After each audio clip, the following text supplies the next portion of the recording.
Cody Rhodes has finished the story. There's no other way to start this show other than mentioning the big headline coming out of WrestleMania Night 2. It was a wild finish and an incredible show overall. And we're going to be getting into that and much more right after this. Welcome to the Rebellious Noise Pro Wrestling channel. On this channel, we bring you some great content from inside and outside of the squared circle. We will go through and offer some in-depth analysis of the biggest events of the year, as well as bringing you exclusive interviews with some of the industry's biggest names. There will also be live show reviews, in-depth features, and podcasts.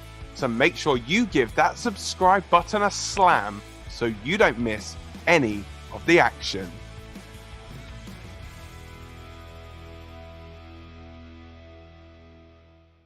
All right, welcome to the Rebellious Noise Pro Wrestling channel. My name is Scott and I'm joined by Rob on this very special edition of the Instant Reaction podcast because we are here for Rebellious Noise Pro Wrestling talking WrestleMania Night 2. But not only that, Rob, but the fact the story has been finished. There's one big side of this from Cody and another big side when you think about Roman Reigns' incredible title run is finally over. And that sounds weird to kind of say that with glee because it has been so good.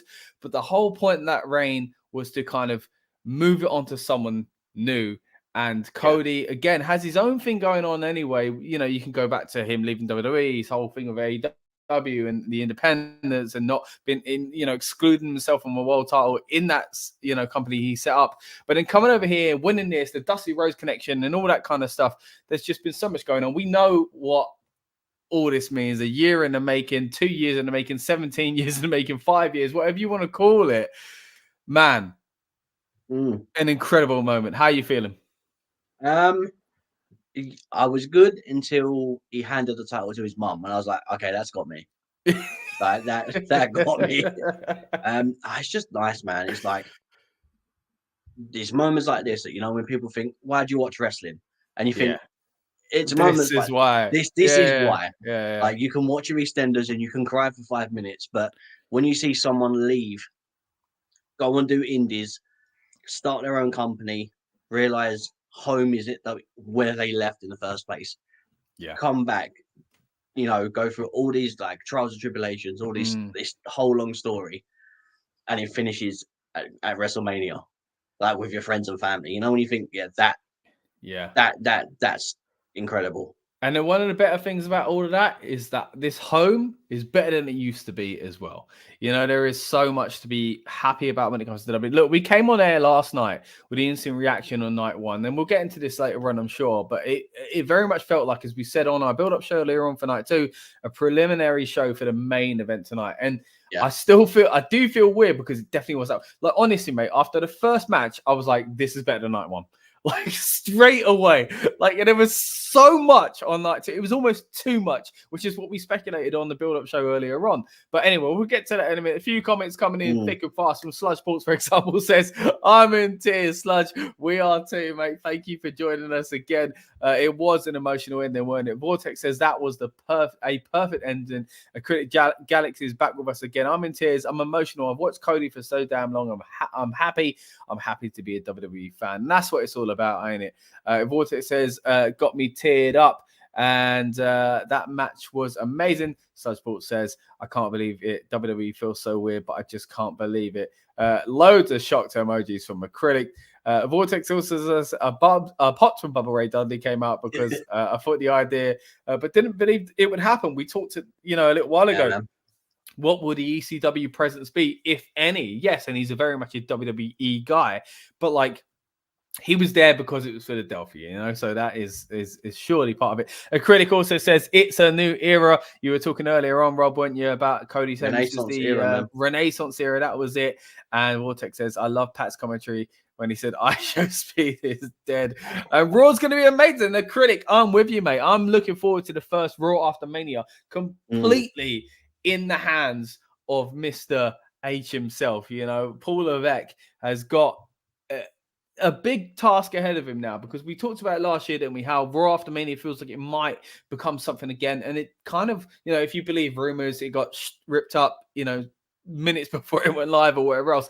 Tomorrow is a real kind of test, and I'm really excited to see it. But I was thinking earlier on, Rob, and this is like, we're jumping all over the place because it's so exciting, but like, I don't know who could possibly be a surprise tomorrow, but we'll get to that tomorrow because we're going to do some Raw after Mania related content as well. But tonight it is all about, of course, WrestleMania itself. A Critic Galaxy also says new world heavyweight, new Intercontinental, and also Bayley being a new champion as well. Right. Vortex saying all the matches got me on my feet. A perfect 2 night at WrestleMania. And Sly Sports says the only thing I'm mad about is the world heavyweight title match. Look, I loved it. I loved it. Look, I get, and again, we'll dig into this a little bit deeper, but first of all, Drew McIntyre, look, it's what we kind of predicted, weren't it, on the build-up, being like, as a heel, he can go, you cost me again. But technically, the man himself, Andrew Galloway, I think that's his real name, seeing as he used Drew when, on the Indies, the man himself got his moment. And I think we know as wrestling fans, he got that moment. And that's what the best you can have as a heel, and then take up that. Can I just say though, I was saying to you, like, so it's Sludge. This is, and I'll explain it as well, right? But I was saying to Scott, Drew was going to get his Mania moment, and then they're going to put it away from him. And I said this on the prediction channel. Last Monday? Or whatever it was. I was like, it's going to happen. Priest will cash in, and then the whole thing is going to be a build-up, and Drew is going to get his actual moment in Scotland. Right? And that is yet to be seen. But even if it's not, this was good. This was still good. It feels inevitable now. It feels far too inevitable that Priest and Drew aren't going to go head-to-head in Scotland. Like, it just feels like this set the seeds for it. I mean, why go to Scotland, have Drew have the title, and get him cashed in on the whole thing? Like, you'd be stupid to. It was so good, though. It was so well done. Sludge says, I swear, if Ambrose, it was Ambrose, I was going to do something. As far as Vortex saying here that the Shield music went off, there was still a part of me going, what? Like, what? Maybe, yeah. But again, we'll get to the Cody stuff. We'll get to Seth. We'll get to Rock. We'll get to the bloody Undertaker eventually as well. Let's bring in, though, our good friend and, of course, a big part of this channel as well, Lucas Jackson. How are you feeling, Lucas? Yeah, bloody hell, that was a good night of Mania, wasn't it? That was a good night. Was, weren't it? Did you get tearful? Sorry? Did you get tearful? Yeah, to be fair, that ending, I mean, it's a very weird ending, though. Like, after the match, I'll get to that a bit later. Yeah. But I realised, though, obviously, he called out, obviously, Triple H and Bruce Pritchard. So who was running the show? That's why I think they. Don't get into that conspiracy. I think it's probably Bad Bunny. Anyway, let's go to the very beginning of the night. Of course, the big thing we want to talk about is Cody, and we're going to get there eventually, guys. We are just going to kind of give, again, as this show suggests, our instant reaction thoughts. It is 4 a.m. in the morning here in the UK, but as you can tell, it feels like 4 p.m. I am pumped. It was an incredible show. So let's just start from the very beginning, guys. Let's start with that Drew McIntyre versus Seth Rollins match. Great entrances for both of them. They both got a really good introduction. And then, obviously, the only thing that I was kind of put off by was that CM Punk was on commentary straight away. It felt kind of thrown together very fast, this opening. It felt like they were running out of time from the beginning of the show, which is weird since this one ended before last night's one's ended. But anyway, it was a fantastic match. A lot of back and forth and a lot of kind of, I guess, fear for, maybe Drew's not going to do it. And when he did do it, it was a fantastic moment. There was that tweet he did, which was one of the coolest things I've ever seen a wrestler do. Just grab his mobile and tweet at work bored LOL and then carry on with the match. It was so good. It created a viral moment. Fantastic. But of course, at the end of it, Drew McIntyre wins the world title, which was, again, a fantastic moment, and it's what we all wanted for Drew. But at the same time, when you're playing a heel and you've got a secondary story going along, the best thing to do moving forward is to kind of work with both of those kind of elements. Yeah. And that's exactly what we did. CM Punk did the whole kind of, my arm's not as bad as you thought it was. And then, first of all, we got that. after getting the incredible Drew moment in the first place, and Seth showing respect as well, saying you effing deserve this from the outside with his busted up eye, which was a nice little moment as well. And then, what do you know? The meme comes to life, and Judgment Day music hits, and Damian Priest rushes down with a briefcase and makes something happen. We've been talking about, is Damian Priest the worst Money in the Bank holder? Is he the stupidest? And we said it on the build-up show here tonight. Maybe at the end of tonight, we're going to be looking back on the Damian Priest who says, no, I was smart. I was waiting for the bright lights and I was waiting for the perfect occasion. And that's what it feels like. And seeing them hold up Damian's arms while he has the men's world heavyweight and Rhea has the women's world heavyweight, man, the Judgment Day don't look like they're going anywhere anytime fast. How are you feeling about this, Lucas? What was your initial reaction to this opener? I thought the opening match was very good, but I think that they were deliberately, it seemed they were setting something up. Like once, obviously, Drew was in the face of Punk. And I actually kind of thought that they might have ended up doing Drew and Punk, like right then and there. Oh, it's a match, like straight away? Yeah, I just got a feeling like, I just got a feeling that, Punk's going to do the, well, basically once Punk did the whole he's not injured kind of routine, I thought, let's go right now, boy. Yeah. And because they built up that whole match around the GTS, Drew trying to hit the GTS and, them it not being seen, I thought, yeah, this will make perfect sense. But then I totally forgot, because obviously, I know this is a good thing, I guess, but I totally forgot Damian Priest had Money in the Bank. I totally forgot that. Good. Good. Well, what does that say about it? Yeah, well, it all worked out in the end for Damian, but yeah. Yeah, I mean, there's part of me that thinks Money in the Bank needs to be retired for a few years and then come back, because I think it's... That's a controversial statement, but I think I get where you're coming from. But then again, it was a fantastic moment tonight, though, Yeah, I think that's the thing. It relies upon having a lot of things having to go wrong, essentially, though. That's a problem. Because if we'd had Punk and Rollins tonight, there's no way that cash-in would have happened, as anticipated. And or if The Rock didn't insert himself into Mania. I mean, there's so many ifs and whats to get here, But I think... Yeah, weirdly, like the week went into the weekend with the Judgment Day severely at risk. Obviously, a lot of people thought that Becky Lynch would win the Women's Championship off Rhea. Yeah, we kind of all knew that Judgment Day's tag team title reign was ending. I think that was kind of a given the amount of people in that match and the extra stipulation. Vortex Damon took a page out of Steph's book. Well, yeah, exactly. Yeah, WrestleMania cash-in, yeah. So The Rock's mum, she's writing special announcers. Yeah, we'll get to obviously The Rock stuff, I guess, later on.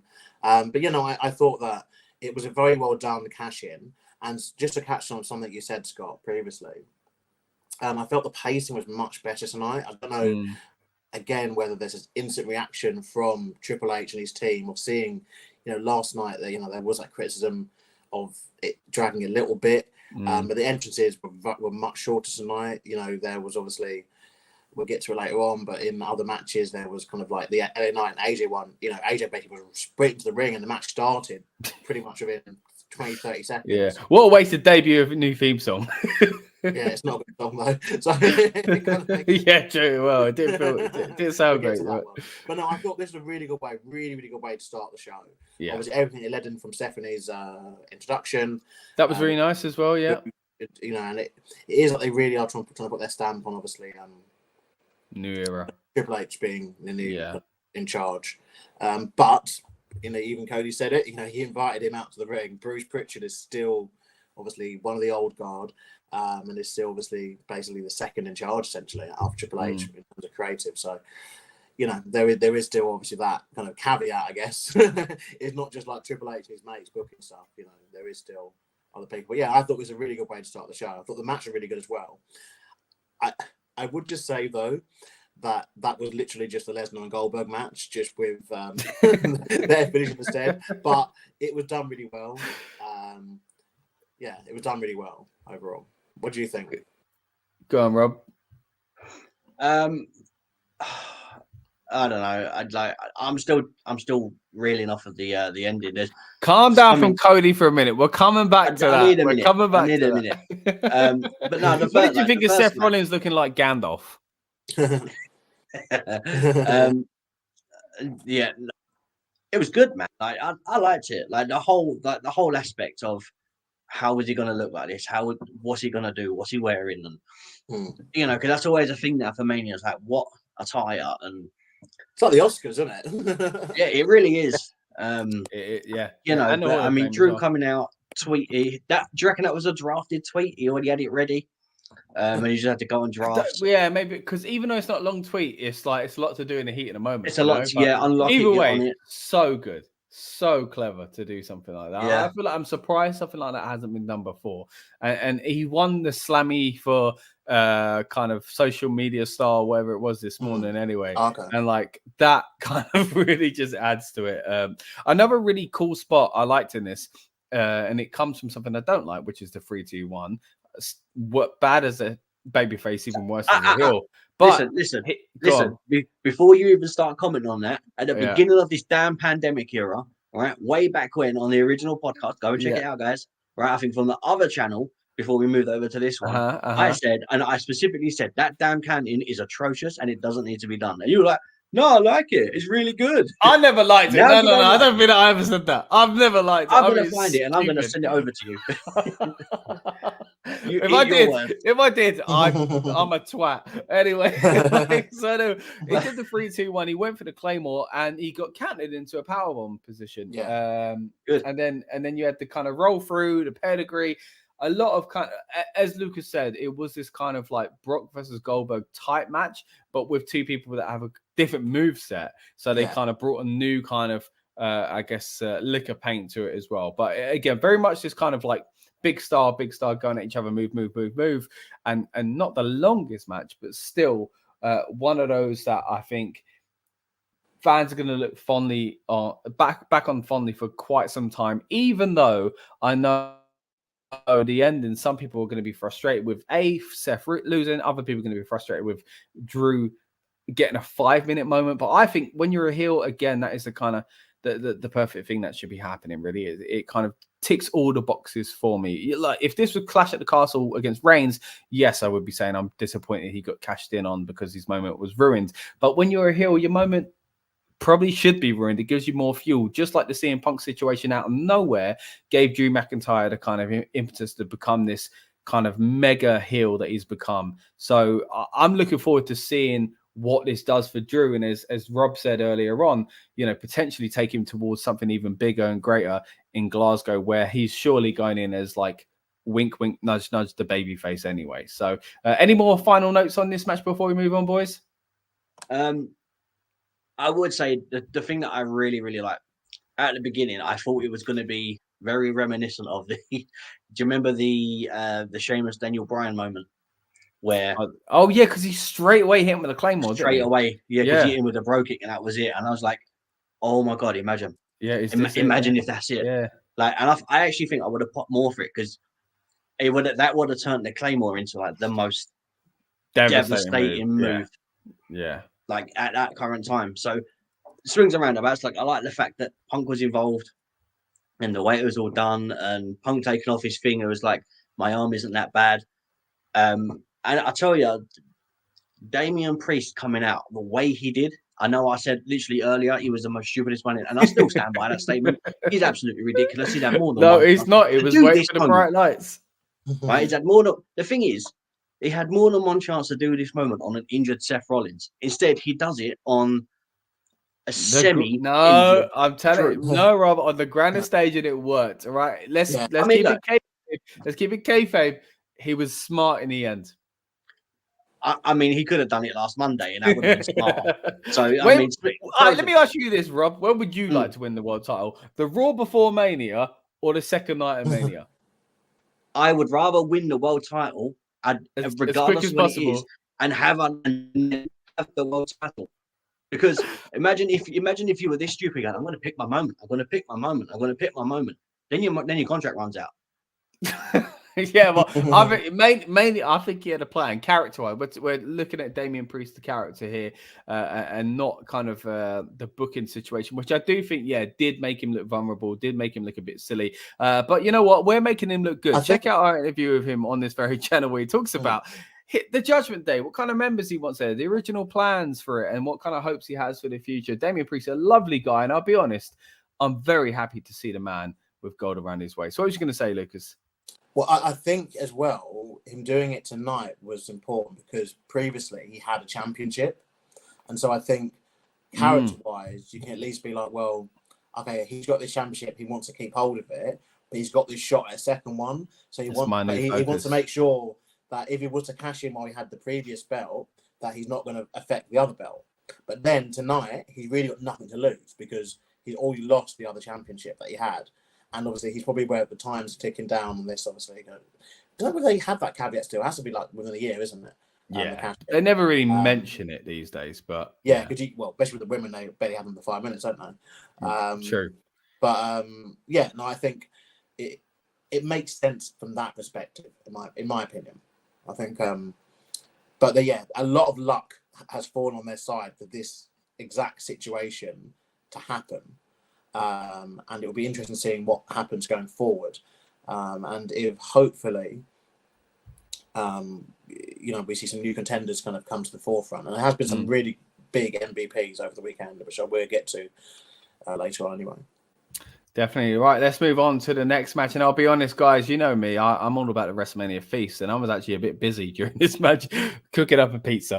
But I heard all the kind of shenanigans in the background of the telly, and I tried to catch as much of it as I could. And I saw, Bubba was the ref, and I saw the kind of big spots and stuff like that, if you will. But I'm going to step back on this one because, again, admittedly, I didn't see as much of it as I would like. And I'm going to try and go back and watch it because I think from what I saw from the outside, this kind of impressed more than people expected it to. So let's swing around to you first time on this one, Rob. What did you think of the Street Profits and the Lashley versus AOP and Cross?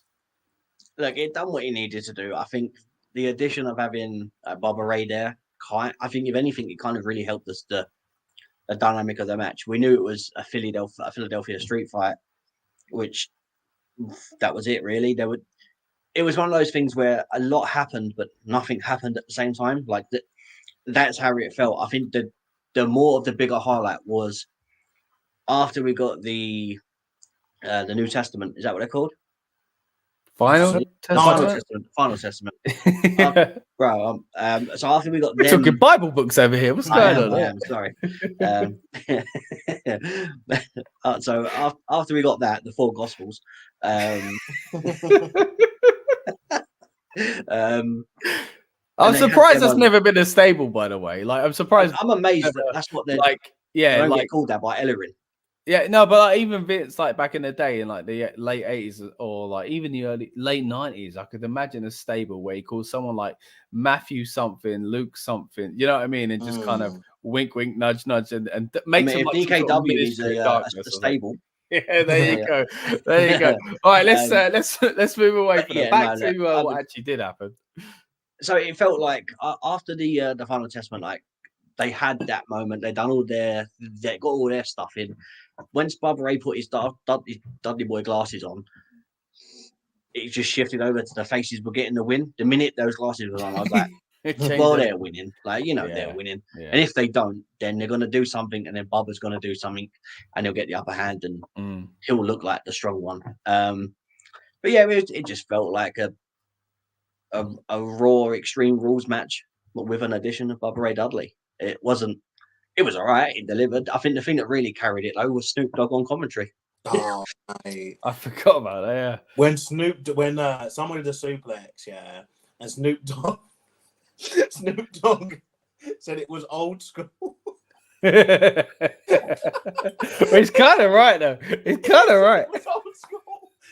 He was so amazed by someone doing a suplex. I just thought, I love this guy, man. He's got a point, though. Yeah, it just making me laugh. It was like I was in the green room, if you know what I'm talking about. I was like, he should have called the Trick Williams and Carmelo Hayes match. Oh man, I think that would have just. Oh god, Him and can Booker you T. imagine? I imagine. Um, Look, but yeah, I no, think, like it was all right. I It think was good for what I it think was. it was more fun than it kind of It needed. needed to. Yeah. I think it was a pleasant surprise. Again, I didn't see as much of it as I had hoped to, but the general kind of outline I've got looks like it was a positive match. Yeah, I think obviously there'll be some people that want Karrion Kross's team to win because obviously they haven't really had an Sami moment. But yeah, that was the I think thing. it's one of those where it was just about the moment and about obviously, giving that moment to people like, and I don't know if people watch the Montez and Bianca series, you see how, in that series you see how hard Montez Ford kind of works. By extension of that, obviously, Andrew Dawkins as well. And obviously Bobby Lashley, someone we spoke about on the channel many times, haven't we? So it feels like wherever you give Lashley, he's criminally underrated and underused in that scene. But you can give him a main event, a pay-per-view, and it's still like he deserves more because he's that good. He's that good. But no, I thought it was much better than it deserves to be. I think it's elevated by, I guess, that star power really of both Montez Ford and Bobby Lashley being involved with this. They kept AOP's kind of influence in it quite short. It wasn't obviously like an ECW style street fight, but it had the tables. That's all. I think they knew all night what people wanted. It's Philadelphia. They want tables, and they got plenty of them. So as we're used tonight. But yeah, I thought it was fun. It did its job. Do question they could have just made the match an eight person tag and include the women as well. Yeah, because they got involved anyway. Yeah, they got involved anyway. They may as well, and it's no rules, but I guess one of those where they didn't want obviously have to spotlight the women wrestling in this because in that way they're not the best wrestlers, those two. But I guess what they did was fine. They took each other out of the match. But yeah, I can't really say more than that. I thought it's a fun 10-minute watch. If you ever find you ever think to yourself, I've got 10 minutes to kill. In the match, you don't think too much about 24 years of storylines and all that kind of stuff. It is just a case of just six people just fighting. And I think before the show, it felt like it was something that was thrown in that we hoped would be decent enough, like to kind of at least push someone in some sort of storyline phase. But at the same time, it kind of, as we say a lot on this channel, and Rob said earlier on, did what it needed to do in the sense on this show, like it kind of acted like that bridge between the first match into the next one, and it kind of kept the fans on their kind of toes as well. So I think it could have some indications for future things. You could argue with the Street Profits obviously winning, they could become top contenders for the SmackDown Tag Championships, obviously currently held by A-Town Down Under. Argue Bobby Lashley got a good showing in this, and obviously could be looking to potentially challenge someone like a Logan Paul for the US Championship in the future. So I think there could be further indications if they want to. It's quite easy to get from where they are to something after this happening. Or they go down the more kind of obvious route really when they just basically kind of quietly disband and do their own kind of things. But I think it's a good unit to have together, I think. But yeah. All right, yeah, and as you say, Bobby Lashley is someone that we've long wanted to see more from and kind of see more given to. We got an interview with Lashley on this channel as well. If you haven't already seen it, we talk about his first WWE run, the Hurt Business, and of course we all know how incredible that was, and why the Lesnar match at that point hadn't taken place. And of course it has happened by now, but still interesting to go back and see what he thinks about that at the time as well. Let's move into some of these comments as well, guys. Coming in thick and fast. Thank you so much for everyone that's joined us. I know, again, recognize some of these names that have been with us for some time, not only just tonight, but have been with us as kind of commenters on our build-up shows over the past few PLEs as well. If you haven't joined us on a build-up show, essentially we get ourselves and yourselves hyped up for the PLE, and we've been doing that, of course, for both nights of WrestleMania. And we're coming back to do a special stream tomorrow night for Raw after WrestleMania. So if you want to get hyped up for that, stick with us because we'll be doing a little hype show for that as well. But let's get to some of these comments from, again, some of these fantastic members of our community that join us once again as well. Sludge says that Damian doesn't need to be world champion yet. Vortex says Damian took a page at Cesspool as we saw earlier on. And also a critic can see a Damian Punk rivalry inside as well. Vortex says my favorite had to be triple threat with Logan, Orton, and Owens because it was just so fast paced and really was a great match all round. And I do think it was a big improvement on the That was a Royal great Rumble match match. as well. We'll get to that in just a bit. A critic says Bruce has helped and been there for Cody for so punch, even I guess I'm not saying much, even when Cody was in WWE long family times. I think Cody called out Bruce out of respect. Yeah, good point there. It was a weird ending. It felt like, and again, we'll get to the Cody stuff, but it felt like it was the stuff that you usually see on YouTube off air after the show ends. But anyway, Vortex says I knew Triple H is still haunted by Cody just joining Triple H the throne. And then says, who's ready for Backlash? Sludge says nobody. Sludge, that's harsh. Is that because you think Dragon Lee's going to bloody headline or something? Big kind of a big Dragon Lee fan over there. Guy. Yeah, but I'm looking forward to Backlash, especially now. Can I say how much better night 2 was than night 1? I'm not just talking about, I'm talking way better, like pipe down. Nobody will be excited for Rhea Ripley versus Maurice. Where did that come from? Why are we talking about Rhea Ripley versus Maurice? I'll tell you what. A little chat going them to or something. Like. In the era that Maurice was part of the Divas division, she was, in my opinion, one of the best. But anyway, I kind of think that Australian Elimination Chamber that WWE is going to be in other countries. Yeah, it seems like they are kind of booking them thick and fast, and I'm happy to see it, man. Not only does it help us over here in the UK watch it at reasonable times, depending where they are, but it also just gives a new kind of flavor to things and makes it actually feel like a world company and a world championship as well. When I took his theme here, I said no way, but when the lights went back up and the Rock was dead man, again, we'll get to that in a bit. Bayley is still a heel to me, damn it. It was weird seeing babyface Bayley once again, and we'll get to that very soon. This match is obviously over-delivered like pipe down, bro. I didn't want it to end. I wish it was a bit longer. A critic says did not over-deliver. It was absolutely perfect. And Vortex says it was short but felt long. That was the first match I think we're talking about there. And I agree with Galaxy as well. Snoop Dogg stop playing on me. I need that. We've got the Dark Gaming Project. Is the Universal Championship retired? Ring announcer said undisputed WWE champion and not undisputed WWE Universal Champion. That's an interesting take because I think it should be number one, and I think they've been slowly working their way away from that. What's awkwardly brought it back into the limelight is The Rock, who seems so fearful of saying the wrong thing, just keeps saying the one that he's not used to. Because every time he referred to Roman Reigns, he called him the Universal Champion. Well, it's the one word out of all these titles that has slowly been dropped, I feel, in the past few months. But The Rock was just so adamant. It felt like to me, on not getting it wrong, he kept going, the undisputed Universal Champion, and everyone else thinking, well, we don't really say that much anymore. So I do hope they've got rid of it. But yeah, an interesting note there. 10-man tag put Paul Ellering and MVP. Ellering as well, as said on commentary, the first time he had a WrestleMania appearance as well, which is wild to think. One person on top, Jimmy, is Jay. Of course, again, we're going to get to that. Hate WWE right now for letting Cody win. Daniel Wiley's not a fan of Cody winning. Oh, Daniel, what is going on? He is not a fan of Cody. Who that man? Surprise as well. How can you not?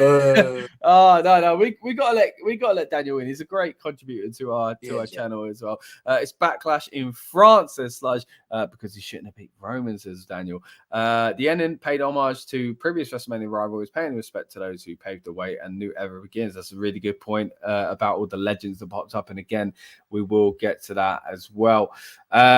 Vortex talking again about the Cody Reigns match, saying he couldn't get another chance after that, so he needed to win. That was again a point we were making on the build-up, weren't it, earlier on, guys, saying, you know, like this is now or never, and it felt like that last year, let alone this year. And Daniel Wiley says, yeah, but shouldn't have been a second chance. He found the first time. Shouldn't have been him. Oh, very harsh from Daniel there. Very, very harsh. I'm going to call you Dragon Lee /sports. Not a fan of Dragon Lee. So if he's calling you Dragon Lee, he's not a fan of you. Daniel Wiley says, I'll call you something worse. All right, guys, calm down. Calm down. We don't want to fight in the There's nothing worse than Dragon Lee. Look, all right. Don't be booing Daniel. He's a valuable member of our community.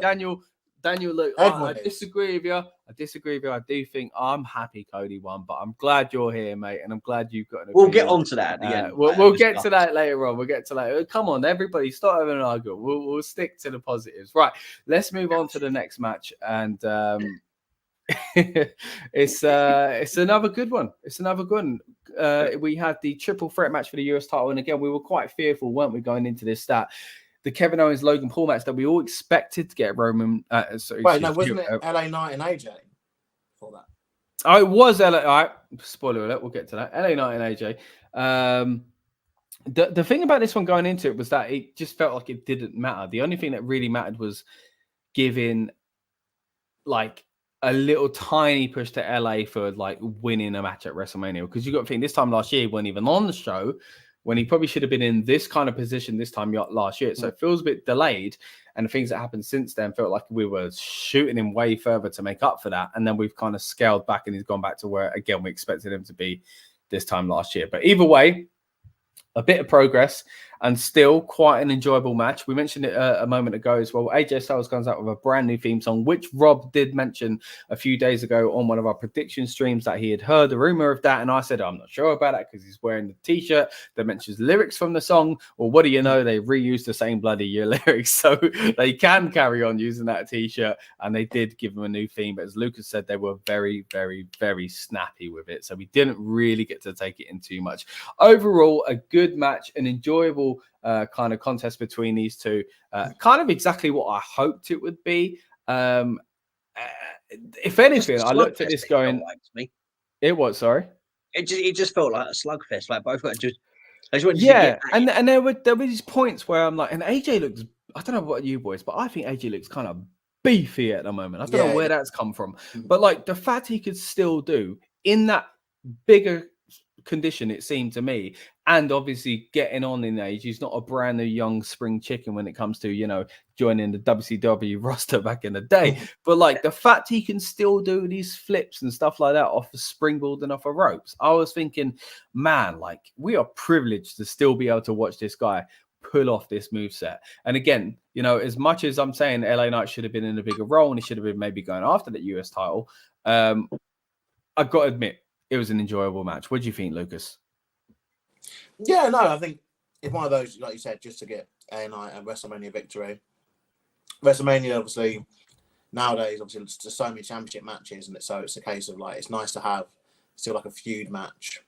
You know, it's been a simple one, obviously. You know, again, AJ Styles flying away to Australia just to cost LA Knight the chamber match. Oh yeah, I forgot about that. It's top level villainry. I know, yes, it's not real, but it is real to me. It is real to LA Knight, I guess. No one knows villainy like the founder Jackson. That's a fact. There you go. Take a leaf out of your page, out your book, even not your page. I think, I think it's one of those where they kind of knew potentially that there wasn't as much interest in this match as it was for others, and obviously it was about getting LA Knight there at that moment, and I think it kind of over delivered in a weird way. I mean, AJ had a really weird kind of Mania track record, and I'm going to say this, something quite controversial. Maybe the comments might pop up about this, but AJ Styles' best match before tonight at WrestleMania, and all the people he's faced, in my opinion, was against Shane McMahon. That was the best match he's had at WrestleMania. It was good. It was a good match. Because you had the autumn one that had the problem with the light, and the crowd just off. Yeah, I was one of those who couldn't see and was chanting, turn the light off, which I think happened again tonight, by the way. I saw some mentions on X that there was problems with lights again, but yeah. But yeah, no, I think this one over delivered. I mean, and obviously, you know, AJ, you know, he had that struggle with Shinsuke Nakamura where it just didn't work. Yeah, it just didn't work. They had a match that was, you know, a 5-6 star in the Tokyo Dome, and they tried to bring it into WWE. It didn't work, you know, with the current product. And I think him and Edge as well was just under, you know, just meh. It just felt mid, you know. But I think the Shane McMahon match was probably his best match at Mania. Yeah. Until obviously today, I'd say this probably AJ Styles' best match at Mania as well, which is bonkers thinking how long he's obviously been at Mania. But yeah, I thought it was decent. Like LA Knight, you know, it'd be interesting what they do with him now, like, because it does feel like he's. I think he's Logan Paul, isn't it? Yeah, I think should have been tonight, but if that's SummerSlam, then I'm all for it as well. I think they've moved away from him being a world champion, and potentially getting these hands on like the US, you know, title could be the next thing. What do you think? For a bit. Yeah, like, I mean, the match itself, man, it just felt like it was one of those. It was just high intensity. Like both guys are like, look, we probably ain't gonna have a long time because there's other matches that need a bit more star power. You know, they need that time to tell this story. So if they're gonna give us like 10 minutes, let's make this 10 minutes of just high impact, hard hitting, so no one forgets about us. And literally, that's what it felt like. The guys just, it's like they didn't pull any punches. They just wanted to attack each other. It made them feel like both of them just wanted to get at each other and kill each other. With the whole booking and the whole build up, it's all been great. So I liked it. I think the match itself was really good. AJ Styles music, we didn't really get a chance to hear much of it, but I guess that's something that we're going to kind of hear more in future. Do we now get AJ going back with the club or the OC or whatever they're called? Now he's got his LA Knight thing. Like, what's happening with that? I just think what's next for both guys. With LA Knight, I can see going for the United States, but kind of what's next for AJ Styles, because it kind of very lost, isn't it? Even this, it screamed being lost, and that's why the kind of match was really weird when it kind of became, apparent that's what they were going to do. But which again, it's a shame. Obviously, we know that he's getting towards the end of his career, and he said it himself. But you still want to see, and I know you can say, he's making new stars and whatever else, but still, there's still something about AJ where you think, like, because he's been in this phase for a bit too long, almost, he kind of got shoved into this phase a bit early when he was still very capable, at least, because he ain't done anything of relevancy, let's be honest, for a good few years. And like, there's been, at least 3-4 years ago, he could have been WWE champion. He wasn't. So, kind of strange. I think AJ, see, this is the thing with AJ. You can put him anywhere on a card and he'll deliver. Like, in his match, he'll deliver. In his promos, he'll deliver. But for some reason, like in any other company, but with WWE, it feels like if he's not near the top, or he's not doing something with another group and he's on his own, kind of gets lost. I mean, he got put with Omos. That was a monstrosity. Oh my gosh, I forgot about remember that? Yeah. And then, but they made that work. To be fair, they made that work.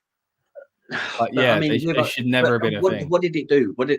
Where did that get him? I think the best time for him was I would say personally that the John Cena feud. The beat up John Cena meme, and that was fan. And I mean, being like the house that AJ Styles built and making it SmackDown his, and I think that was prime AJ Styles. I think that we would have got in WWE. Now we're going to get like a greatest hits, a little heel run, maybe he'll turn face, and then he'll just retire. I think that's where we're going now. Yeah.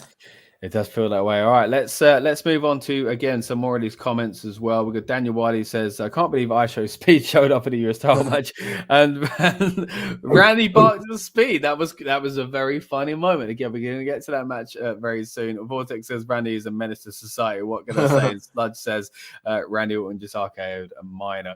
Daniel Wiley says, I want to see Rhea versus Bayley. That would be a good match. Yeah, I do think it would be a good match as well. Critic says Iyo Speed is Iyo knocked out. It did, it did end up that way for him. I can't lie, when the Prime Bottle showed up, I thought it was KSI. I think that's what they were leading towards, weren't it? It was very interesting when I revealed it that it wasn't KSI, and I did think the whole time this has got to be someone, and it can't be KSI again. So props to WWE. I know not everybody's going to be like massively into like the YouTube space or anything like that, but that's a good move from WWE, in my opinion. Vortex says, call me crazy, but I thought The Rock was going to help whip Roman for a second. It did seem like something like that might happen, but we'll get to that in the main event later on. And the Shield theme song, Seth came out, I thought it was Demon Ambrose and Seth coming, but I said, nope. Did anyone use the hydration station? It was used to be thrown for hydration. Yeah, it got battered on both nights, to be fair. Probably more so on the first night. Daniel says, everyone like the video for the boys. Show my friends the love they deserve. Come on, people. Thank you, Daniel. You're very, very kind. Trying to rally the troops there and get people to, as you say, hit that like button. And and all you just booed him. Shame on you. Daniel's such a nice guy. Look at that. Press subscribe as well. Ring a ding that bell and open yourself up to notifications for us as well. They didn't acknowledge the stand. I think it got mentioned at least once tonight. But yesterday, before the US title match. Yeah, it was a big deal yesterday. No, best match was against the New Day, says Sludge. Best Mania moment, cameraman Stu got his respect. Cena ran straight past him, though, to be fair. Cena was all business. It was in a moment. It was in a moment. Breeze being new heavyweight champion is going to cause some tension in the Judgment Day. We'll see how it goes because they seem very much on his side tonight. But yes, of course, there's always been this underlying tone of Finn Balor. So it'd be interesting to see if they do get back to that as well. When CM Punk was sitting Chris Cross on the announce table giving flashbacks of his pipe bomb promo. Yep, know exactly what you're talking about there. Who's the Judgment Day leader? Yes, mate. If you're the world champion, how could you not be? But then you've got Rhea Ripley, who's pretty much been quite a good leader as well. Also with her in her own right, a world champion as well. Mammy is the leader, says Daniel Wiley, kind of adding to what I'm saying just there, to be fair, backing it up. Or Damian in Vortex's eyes, and the critic is thinking the same thing. Damian was the first introduced to the Judgment. That's a good point. The Rhea comes next as well, and eventually Finn, and then so on and so on. And should be the leader. Daniel Wiley says it was Edge, and then Rhea, then Damian, Finn. Was it Rhea first and then Damian? Then I think that could be right. But I guess if they were very close to each other, weren't they? Maybe I think it was Rhea first. I think it was Damian first. Do you think? I think so. Mixed readings about Rhea being a leader because she was dominant forces. Couldn't Roman go to the next Aquaman stunt double? There is no more Aquaman, says Vortex. I need some hydration. Aquaman and hydration. What the hell's going on here? I don't think it's going to be in KSI because Jake Paul was there. And then no, it was Damian apparently, says Sludge at WrestleMania. Brilliant. Thank you guys. Keeping up the chat. Keep it going, guys, and we'll get to your comments as best as we can through the rest of this stream as well. We're going to try and not keep this too long. Again, it is 4:36 a.m. here in the UK, but as you can tell, we're still very much hyped about what we've seen at WrestleMania. But at the same time, we'll try not to keep this going too long. Let's go into the final bit. Let's go into the USL match. Kevin Owens, Logan Paul, Randy Orton. Like I said, it was better than I expected. It was better than the one-on match we had between Paul and Owens. Started out really fun as well with Logan's entrance with his kind of prime that shoots fireworks. And then you had Owens coming out on his little go-kart. And then he goes, you know what? I'm going to drive back and let Randy hop on, which was a very, very funny start to the match as well. But overall, again, this is one of those that kept at the pace, kept me interested, had those funny little spots. With Speed, for example, as well. Randy Orton just barking back to him is something that I think will become, again, a meme and live on for quite some time in social media as well. But overall, a really enjoyable match. A lot of RKOs. Kevin Owens with his fantastic T-shirt. Kevin Owens also with his ECW-inspired Tron and gear as well. Really enjoyed it. Lucas, what's your thoughts on this triple threat? Yeah, I thought it was really good. I watched this one while I was in the bath, actually. There we go. Brilliant. Okay. No, I thought it was very good. Worth noting, obviously, I'm just at the side of me got the kind of the run times, obviously, of both nights. I think where they kind of went wrong is the fact that the first two matches yesterday were longer than the first, counting the cash-in as a match, obviously, the first four matches. Obviously, of this show, of this night, and wow, I think something you touched upon there, and something which they might end up causing themselves problems with, is they obviously set this one up from the Rumble match, obviously between Logan and Kevin, which wasn't the best, and then they diverted, went to the chamber, and came here. It's something they've got to be careful with. Is not using big PLE matches as like throwaway ones to set up a bigger one, because obviously it's diminishing returns if they want to do that, and then people might start thinking of these smaller pay-per-views, let's say, as not worth obviously maybe the money, so for watching them. But I think this was definitely easily an improvement above obviously the stuff they did previously. Thing is, people WWE, some people will give WWE a lot of heat for using ISO Speed and all Logan Paul's mates and stuff. But do people not remember like the guest host era of Raw when it was just like American comedians like 30 years ago? They were showing up to try to be relevant again. When you had Cheech and Chong, for example, like guest hosting Raw. I mean, Up in Smoke is a fantastic film, but I get where you're coming from. I mean, to be fair though, you've said it a few times on the channel before, Lucas, that when you look back to the first WrestleMania, or the first few, really, it was very celebrity centric. So this is the modern day celebrity. So you kind of got to get the best out of it. I think they took their finger off the pulse for like a long period. And I think now WWE's got his finger very heavily on the pulse. Yeah. Because it's working hand in hand because WWE is now more popular, and so now it's attracting more popular people. Like, obviously, I know it's Jason Kelce, not the other one, not the one that is going out of Taylor. But I saw there was a Taylor Swift mention a couple of times tonight, wasn't there? Well, in fact, there were some very naughty mentions tonight by Mr. Pat McAfee, weren't there? He felt more heel than usual to me, and somewhat overbearing at times. Yeah, I think he was a bit too much. I think the problem I have with Pat McAfee is he doesn't work well alongside Corey Graves. Yeah. And I think it's really irritating. But Corey Graves has got this habit, actually, of whoever basically the third man is with Michael Cole, like, he cannot work with. Like, when it was Booker T and Corey and Michael Cole, like, it didn't work. JBL, Cole and Corey Graves didn't work. Yeah. Maybe he gets jealous. I don't know. I think maybe with this situation, like, with the commentary, I mean, by the way, Michael Cole done a fantastic job both nights. We'll get onto that. And the emotion at the end is Samantha Irvin's voice cracking as she announced Cody's win. Oh my! So, but obviously we'll get onto that as well. Even her voice breaking when Damian Priest finally cashed in, like, literally, this is what we were talking about. Those little things, the human aspect of you being a fan of wrestling first, then it being your job, adds so much more. Like, little details that add so much more to you wanting to be a part of it and making you be a part of it, But yeah, the 3-man team on commentary. The problem is now Graves is the face because Barrett is the heel. So now you had 3 faces on the announce table and no heel. And you can't have Graves heel for 2 nights, then go back to a face. And they both try to play heel in some. So you had to have McAfee kind of be that tweener, be heel, but be face at the same time. And it was a really strange dynamic. Yeah.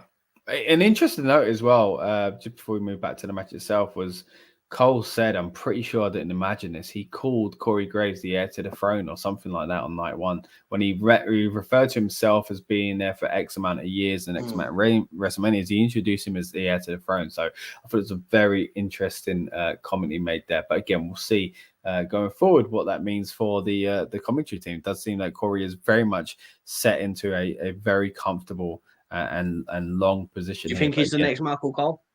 Like, is that next? It sounds like they think he is. So we'll again, maybe this is a conversation we can pick up on another day because I think we've all got our favorite kind of combinations of commentators and stuff like that. In its thing. But overall, I mean, the US title, I think it's the right winner, the right choice. Yeah.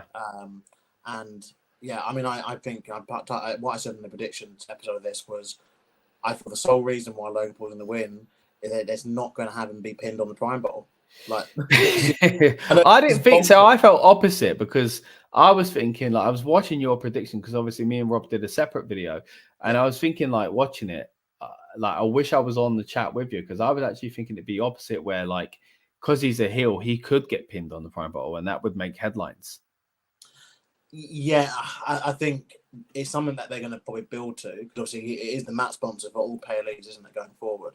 So you have to imagine. Okay, right. I'm not too sure about Saudi actually, but we'll find out, I guess. Soon. Yeah. But yeah, it's a map sponsor for all PLEs going forward. So it's a case of that spot can exist. It can come. I get you. Other shows, but I think the first show, it's a case of you can't have the man who invented Prime to lay on it already. Okay, yeah, I thought it might be a one and done, to be fair, but okay. No, everyone. But yeah, some interesting kind of spots in this match before we do move on as well was the code breaker senton spot, which I thought was pretty cool. And again, just several RKOs, and also a great moment from the fans chanting Gatorade, which was quite funny as well. Let's get to a few more of these comments. So we're going to move into the next match. Logan has been a great talent and has shown that yes, what it takes to be a charismatic heel. Says Vortex, definitely agree with that one. Acrylic says Logan, love him or hate him, he's very good in the ring. Yes, I agree as well. Acrylic and agreed on Vortex's part. I feel like top heels are dirty dumb with Logan because they're so freaking good at making people hate them. Yeah, you can't argue with that. You cannot argue with that. Now, talking about the face heel dynamic, we moved into a kind of new territory almost for Bayley, who hasn't been a face in this way, at least, ever before, because we were all talking about the possibility of the Bayley buddies and the Hugger Bayley coming back. It wasn't that, and I've got to say, it was a bit of a weird viewing. But as time went on, I thought, you know what? Maybe she does just need to be babyface Bayley that isn't the hugger, and maybe hugger can come somewhere later on down the line. That she had this kind of Egyptian entrance, which I thought was pretty cool, but even on commentary they seemed confused about it because they were talking about how in San Francisco there's an Egyptian park or something like that. So it didn't seem like anyone really gave any notes as to why Bayley went for that entrance, and it was a weird time, in my opinion, to solidify yourself as a babyface because she hasn't been around, as Rob said on the build-up show, lately in the feud anyway, because she's kind of got this kind of like issues with a lot of baby faces still, so it's kind of hard to solidify her as that. So she comes in as a baby face with a brand new song and a completely different look because it is WrestleMania. So it's hard not to look at it and go, oh, is that your new gimmick? And then you go, no, I think this is just a Mania thing. Other than that, it was very hard to call. It was when it was a good match. Having a rose plant, which I think is a cool looking move, is a massive sell from Iyo to eventually get the win. And of course, we had the reversal as well, which was a really good spot. But all in all, I really enjoyed this match. Again, another one of those classic did what it needed to do. It probably was the kind of one of the lower ones of the night, which I was fearful of, but at least we still got that moment, and Bayley still had the kind of opportunities to go out there and kind of be the Royal Rumble winner, get over on her former Damage Control member, and be the babyface that walks out with the title. And ultimately, that's what it's all about for me. So I'm glad that Bayley got that moment. Rob, what are you thinking? I just think a lot of people that were saying, "Oh, this match is gonna be terrible. It's not gonna deliver. They're not gonna do this. It's not gonna be a good performance. It's gonna be really sloppy." I'm so glad that every single person that made them comments was wrong. This match was so good, like for what it needed to be. I mean, if you put these women in the spot between, for example, you had LA Knight and AJ, and then you had a triple threat match for the United States. In between, it's a hard position to be in. Yeah, do you know what I mean? Like, and then you had the bloodline thing to follow. When you think to yourself, what are they? There's a lot for them to follow, and I still felt like the women really showed that they belong in wrestling at the same time as the men do. So, was the feud the best? No. Did we enjoy it though? Yeah. It's nice to see where we go from here with Bayley, and I think the new music, is it a new gimmick? Because we don't know so much going forward, it'll be more. So what's going on with Bayley then? Like, what's the next step? Who's the next heel that's gonna? Is she done with Damage Control yet? Yeah. So yeah. If anything, it set more seeds and make me wanna see what's next. See where we go. Yeah. The lack of clarity, I think, is problematic. But again, as Lucas said earlier on, everyone got 20-second entrances, it felt. But so, not great again, just like with AJ starting a new kind of gimmick or theme song or anything like that. But at the same time, the match was, one where it gave us, what we wanted, Bayley getting the win. And as you say, Rob, plants the seeds as far as like, what kind of character is Bayley going to be now going forward? And where does she go with the Damage Control story as well? Lucas, what are your thoughts on this one, mate? Yeah, I thought it was a very solid match, to be fair. One of my favourite matches of the whole weekend. Wow. Yeah, I genuinely enjoyed this. I know I said on the stream on my predictions that I was kind of thinking that it might be a short match. But I think given the fact that they kind of positioned this, they really ran this night much better than last night. I think it was it really earned its spot. I have to disagree with you. I'm not a fan of either of Bayley's finishes. I think the Rose Blood, the Bayley is an awful finish, always has been, as a finisher at least. And another one, the Rose Plant, sorry, not Rosebud, we're going to Rose. That's something else. No, sorry, it is now almost. They were earlier with Seth. But yeah, the Rose Plant, I think it's a bit too similar to Charlotte's Natural Selection.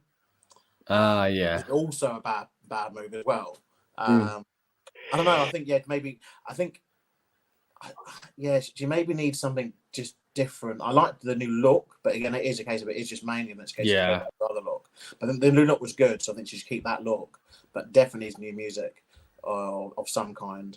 But I think as for what's next, I think honestly just think we've had so long of long dominant villain champions, part-timers, just people just not sticking around for the long haul. We've had so much of like people having to go through like the same opponent for like 2 months, 3 months, 4 months. And yes, this is all stuff like that, existed previously and just hasn't seemed to be stamped out yet. Like Triple H still has that same kind of, he has a few tropes that he still uses. Yeah. And I think who's next is the fact that there's a whole locker room of hungry women, on SmackDown, who some of them maybe even have never had like a one-on-one single opportunity. I'd actually be down for Bayley doing the John Cena gimmick with the open challengers, saying, look, that'd be good, man. So many women here on this roster. And obviously with NXT as well, like getting their mid-card belt, there's so many women in NXT as well. Like you're just thinking there's so many women who, for one reason or the other, just aren't ever going to get a shot. And the time is ticking because Charlotte Flair is coming back. And you have to imagine that will be who Bayley will lose the belt to, most likely. Because they're going to obviously rack up Charlotte Flair's, world title wins, particularly with her dad obviously being in AEW, to really rub it in, I guess. But yeah, like I think it is a case of that. My prediction would be that Charlotte Flair would be looking to come back and get in the championship scene, if not against Bayley, maybe against Rhea. But obviously that's rehashing from last year, I guess, a little bit. But no, I thought it was an enjoyable match. But yeah, I think they just need to Triple H is definitely in the right mindset now. Let's continue to put and showcase more women in matches. That's the way forward, surely, for the divisions to work, and potentially they can discuss a mid-card belt for the main roster women as well. But I guess that's something they might be obviously looking to do. It does feel like it, yeah. Again, like you said, with the announcement of the NXT North American women's title, again, we've been hinting about it for a while now, haven't we, boys? We want to have a conversation about this and kind of fantasy book it and see where we think it could go. But it might even pop up before we even have the opportunity to do that. So stick here with us on this channel, guys, because we do have a lot to say about that. And yeah, you make a good point there, Lucas, about Bayley potentially doing the kind of John Cena gimmick of calling people out. I think that will help solidify her as this kind of new version of a character that's a babyface, but not the same babyface we had before as well. So let's get into, again, a few more of these comments, and then we're going to head into talking about what we're all here for, is the main event. Vortex says, I feel like top heels are Dirty Dom, and like, I know we got to that already, which probably adds into this comment here. How much alcohol you had drank tonight, Scott? I don't think that much. Why? What, are you not happy with my opinions? I was sticking up for you earlier, Daniel. Bayley sort of went back to babyface. Seems like slowly transitioning back into babyface. Vortex says Bayley's entrance really got me kind of confused because it didn't match the character, but yeah, again, Seth had the same thing. Vortex, Bayley was the edge of damage control. Bayley paid homage to the Parker family, took her to a lot growing up. Oh, that's that's really sweet. So that's what the park was all about. Okay, so apparently that's where Bayley went growing up. So that's a nice little touch as well. So that's why they had the Egyptian tie entrance as Vortex, and I feel like the end of the story really ended like a movie, and that's what we're going to be getting into it very, very soon, guys. I'm excited for the new era as Vortex. I swear, Charlotte Flair is like Brock Lesnar in the women's division. I think you've kind of got a point there, but let's not that they're not both talented. Let's not forget that as well. Let's get into it, guys. This is what we're here for. It is finally time to dig deep into the main event. Roman Reigns defending the undisputed WWE Universal Championship against the American Nightmare Cody Rhodes, who I'm happy to say has now finished the story. And it was an incredible spectacle. I was going to use the word match, but I'll refrain from that because last year was more like your typical kind of wrestling match, even though it ended with shenanigans. This one was shenanigans. This was like a greatest on hits top of shit. Yeah, it was. And the thing is, like we were saying all along, overbooked. And again, it sounds like a negative term, but like it was kind of what we wanted. And I think it's definitely what we got. Now, the big moments in this, of course, within the match itself, we had the spears and the crossroad into the crossroad and similar kind of callbacks to what we saw yesterday and what we saw last year. But eventually you knew something was going to go down. And, you know, thankfully, the first thing we saw, as much as their match weren't amazing yesterday, it was still nice to see Jimmy versus Jay in this context as well. And, Jay flies Jimmy off the stage through a table and they kind of deal with each other from there. It was weird that Jay had his theme song, but I guess that gives the fans a chance to do the old, taunt and stuff like that. Do you know, I think, sorry, the idea, it annoys me when there's times when you go, oh, someone come out for help. And the person's begging for the help. And then someone does their theme song and they can, but I think the way it was done this time, because it was such a long entrance ramp, was to distract what was going on in the ring. So then I was like, oh, get the attention quick. Yeah. So that way it was, the attention wasn't on Cody, it was on Jay. Yeah. And then we had that moment.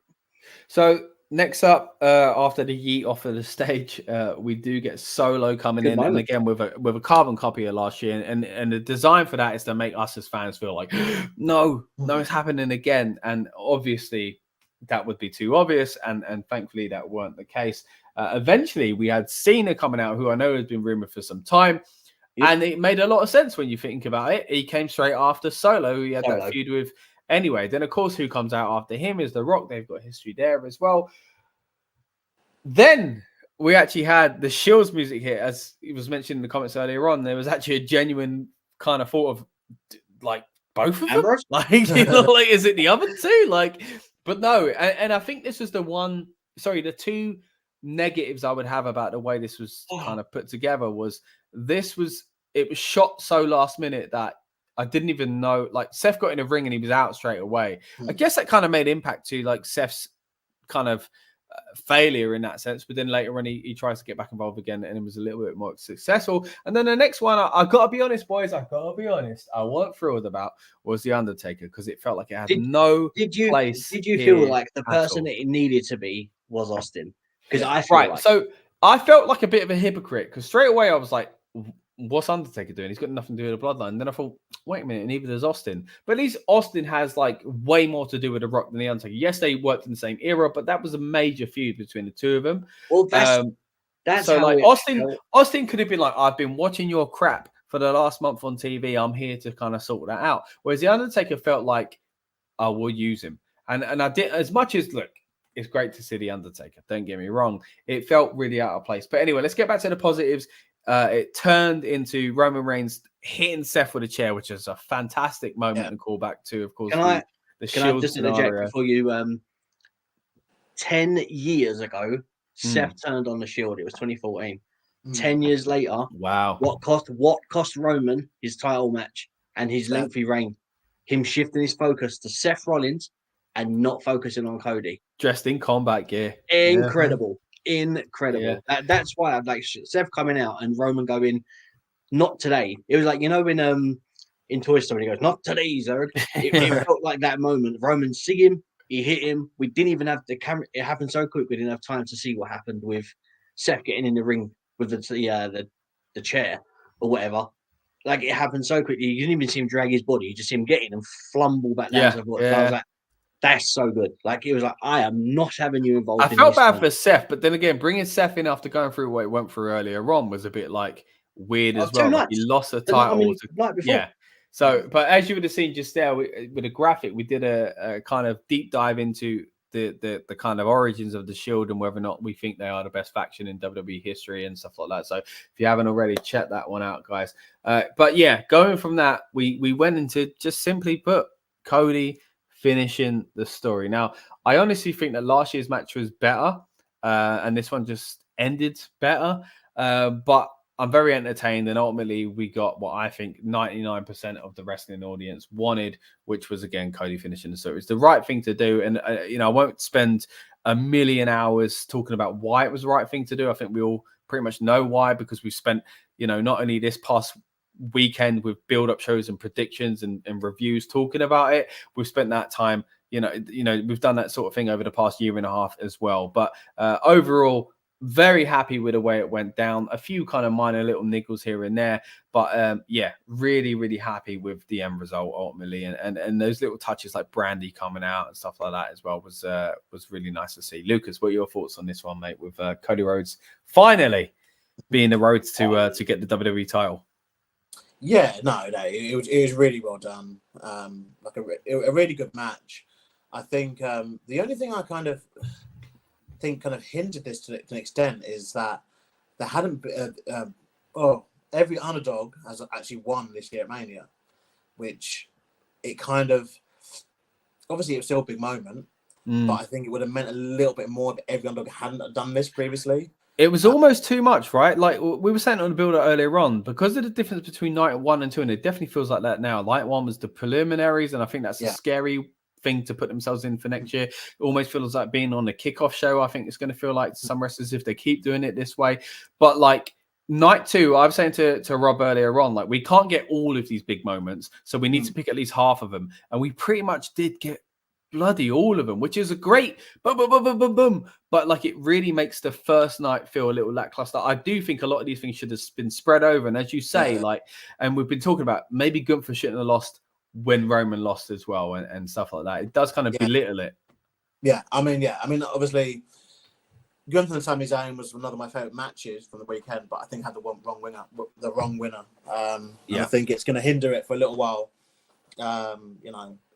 It depends. Again, they had time to rectify it, depending on what they do with Shag. If Shag Gable gets back. Gable, But back to this match, I think, like I liked how it was a bit. It was still quite a wrestling match for a lot of it. Yeah. I think it would have been as much as it was overbooked towards the end, don't get me wrong. I think it was nice how it built to that. There was still basically like, the Attitude Era was always very thing where it was like, there'd be a minute, 2 minutes of wrestling, and then, everyone would just come to the ring and start brawling and fighting, and there'd be like craziness, and then there'd be like one finisher, and that'd be it. Whereas this still had like a lot of just them in the ring, and they built around it. And easy heel heat for Roman when he put the table back under the ring, like one of the biggest boos of the night, I think. But no, it really built up to it.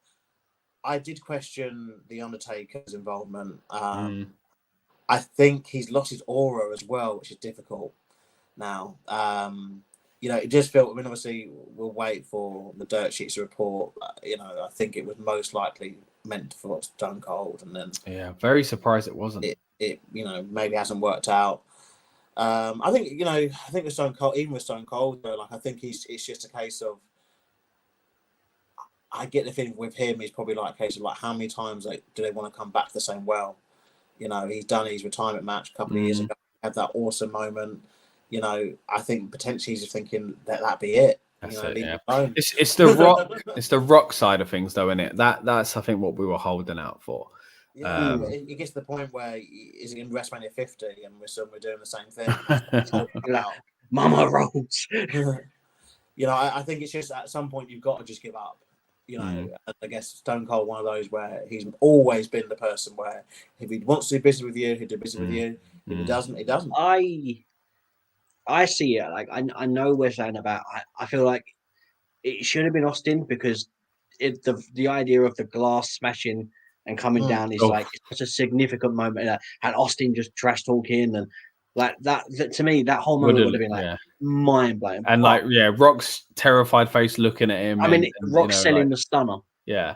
What that one time in and don't get me wrong, like the chills that come from an Undertaker gong and a Rock turning around shocked when the lights come on was great as well. But it just felt very, again, we compared it to Sting and Triple H earlier on. As much as that was fun, it didn't make sense. Why did the NWO help Sting? But looking back on it, I'm still glad we had that. I enjoyed it. Yeah, the wrong person won the match, but it was still enjoyable. I have it as like, well, Rock's calling himself like the final boss. Undertaker's always basically been, this is my yard. This is, so there's that. He was, again, with the aura and with obviously all the presentations it had previously, Undertaker was always like, in the original final boss, you could argue, he was always like, whether it was, Tay Long, you were one of them on the Undertaker. That's how you knew as a villain, you would ultimately was going to get your comeuppance because you were going 1-1. And you go further forward when you had the streak. That was the biggest match in the company to win, other than the World Championship. For a long time, WrestleMania, that was the biggest match, and it was the Undertaker who made that. But I think just having him come out in like biker clothes, the dong, it just was a bit, But then Sorry, I would also say as well, like I agree exactly with what you said about like the Mania thing, and he was originally like the final boss. But also I think we need to take into account, obviously, it's something more to do with the dudes backstage, but Taker was like the locker room leader. Like he was the locker room leader. So when you have someone like The Rock in this style thrown around his weight and the fact that he has the ability to do this, I can do that, and I can like you need to think to yourself, well, if you was at work and you needed someone to confide in, you confide in the locker room leader, which is Taker. So the fact that Taker come out and was like, not today, it kind of got us thinking like that's why. See, the thing is that I would have just had him as a biker Taker then. Like, if he's not going to, you know, he's coming out on that bike would have been incredible. Yeah, he lost Aura a dead man, and obviously they probably did what they did because obviously they know, you know, they don't have his music hit and him to take like an hour to get to the ring, like in an Undertaker garb. But then it's just like, well, surely the happy medium is just happen to be biker Taker. You had it last year with Elias, you know, it was biker then. And yeah, he just chokeslammers both people anyway. So it's not like it would have been any different. Like, but I think it would have come across better because you literally just got like, obviously, you know, I'm not saying, you know, obviously everyone knows, most people would know who the Undertaker is, but it's a case of that wasn't the Undertaker. Like in terms of like, you know, presentation. It felt like a boneyard match Taker. Kind of, it was like a greatest hits. Biker Taker. Like, yeah, because he's kind of said that he's retired the kind of, you know, dead man gimmick anyway, and I do see why, but like it just even more felt out of place here. I mean, just any Undertaker, but you know, let's take the positive, boys. You know, it was still the positives are Cody has finished a story. Yeah, we got a phenomenal main event. I think you know, it's one of those where I think it's era defining, and I think people, you know, we'll be talking about this thing for the rest of the year, I think, now, actually, because there will now be a major shift in the presentation of the championships and the importance of their championship, because we've taken for granted, you know, a lot of these shows, where, you know, especially the, you know, sorry to call them this, but the B tier pay-per-views, where there hasn't been a world championship match because the championship has been, you know, held by someone like a Brock Lesnar or Roman Reigns, you know, or The Rock 10 years ago. But The Rock started it. He started as part-time champion. Yeah, no, you're right. Like he started it when he beat CM Punk's record, which is still bonkers to think that 4 days was at one point like the record. But now so many champions have, even outside of that belt. Even Ripley has surpassed that. She will do soon, yeah, I think so, yeah. Yeah. Yeah, and I think Bianca Belair did when she had her women's championship over a year, I believe. Yeah. New Day's tag title reign. Gunther with the NXT UK and with the Intercontinental Championship. But I'm hoping we see some more hot potatoing, or you know, we need more people to be champion, basically. You know, we don't need more year long. I think the next title to be hot, annoyingly, I don't want to say hot potatoed, but you're right. I feel like it does need. We've been too many long runs. Yeah, of reigns with a title. Yeah. So I feel the next one that's going to get hot potatoed, it won't be Cody, but I feel Priest will have it till Scotland, and then I think if we have the Drew McIntyre moment, I that's when I think it'll go. So Priest will basically be a what's the word, transitional champion to send it over. I think that's what we'll get. Yeah, I think so too. But in terms of the match, I thought I you know, some of that was grinding on me, and you know it comes to its fruition the most because this is the final match of a WrestleMania week, essentially. Is now we've got to kind of reset the finishes a bit because it is getting like beyond ridiculous. Like Jimmy Uso and Jey Uso was a match of them kicking each other in the face like non-stop, you know, and nothing mattered. It was just like, okay. Even earlier, you know, in this show, you had Drew McIntyre, you know, taking the stomp on the table, getting in the ring and claymoring Seth. Like, oh, so you got stomped on the table. Do you remember like when Dean Ambrose got curb stomped with cinder blocks, and that was like enough for him to be, you know, off telly? He was out. Yeah. Now it's just like, oh, you get curb stomped on the table, and that's like fine. It's just like it's WrestleMania, isn't it? You got more strength. But there's a line. There's a line, and I think it has slowly. It's been really crossed like quite a lot. you know, and especially even with this, like, you know, you had Roman and Cody doing each other's moves. Then you have taking finishers off the Hall of, well, I'm saying Hall of Famers, you know what I mean? All the legends that came out. Yeah. As part of that, and then you're still having him having to finish him off with like 3 crossroads, like back to back to back. You know, it just gets to you, and it's hard because you don't buy things at the finish anymore.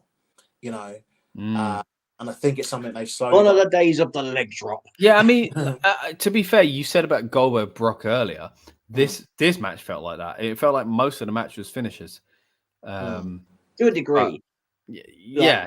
What I liked though, especially I think when you use your opponent's finisher against you, I feel it's always going to be ineffective because you haven't mastered that finisher. Yeah. So when Roman does the crossroads and he goes, "This doesn't work on anybody," I was like, well, of course you're going to complain about it because you didn't win. It's not your finisher. And then when Cody hit the spear and it didn't work, it made sense of course it doesn't work.